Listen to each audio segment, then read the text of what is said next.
بصي يا ستي، بما ان صوابعك مش زي بعضيها يعني طبيعي انك تلاقي اراء مختلفة عن رأيك.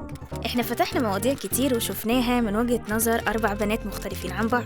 كل مرة هنبقى عايزين نعرف انتي مع مين فيهم، ولا ليكي رأي خامس. تعالوا نتعرف عليهم. عصمت، باكي نام، ميري، هبة، ملحوظة. ده جزء صغير من برنامج كبير، وما تدوريش على الرأي النموذجي هنا.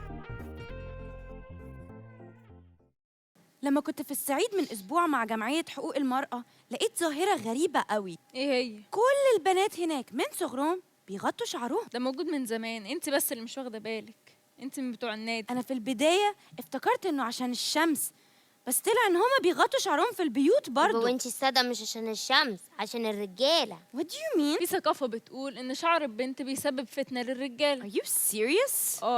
انت بس اللي مش واخده بالك. بس دي حاجة فيها ظلم كتير للبنت. اشمعنى بقى البنت هي اللي تغطي شعرها؟ يعني انت شايفه شعر البنت بيفتن الولد؟ لا مش قصدي كده، بس لو الشعر هو اللي بيعمل فتنة يبقى الولاد كمان يغطوا شعرهم. يبقى نخلي بقى البنات يحلقوا شعرهم أحسن عشان نريح البهوات الرجالة. This is something that I just can't believe.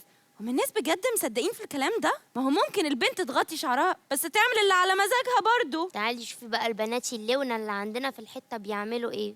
يليوي. الناس لازم تقتنع ان الموضوع ليه علاقه بالمخ مش باي حاجه تاني. في بلاد بره المتقدمة يعني ديفلوبي بيقولوا ان الواحد لازم ينظف تفكيره الاول وبعد كده مش تفرق معاه حاجات تانية. في ناس كده بتبقى فاكرة ان البنت كل ما تغطي في شعرها وفي نفسها كده تبقى حشمة. عمر الهدوم ما هتدل على الاخلاق، كلها شكليات ومظاهر. هنقول لمين بقى؟ الناس مخها كده مش عايزين نغيروا تفكيرهم. لو الحشمة بالتغطية يبقى كل ما البنت لبست أكتر كل ما تبقى أحشم وأحسن، أو ما تخرجش من البيت خالص، تريح نفسها بقى وتريح اللي حواليها.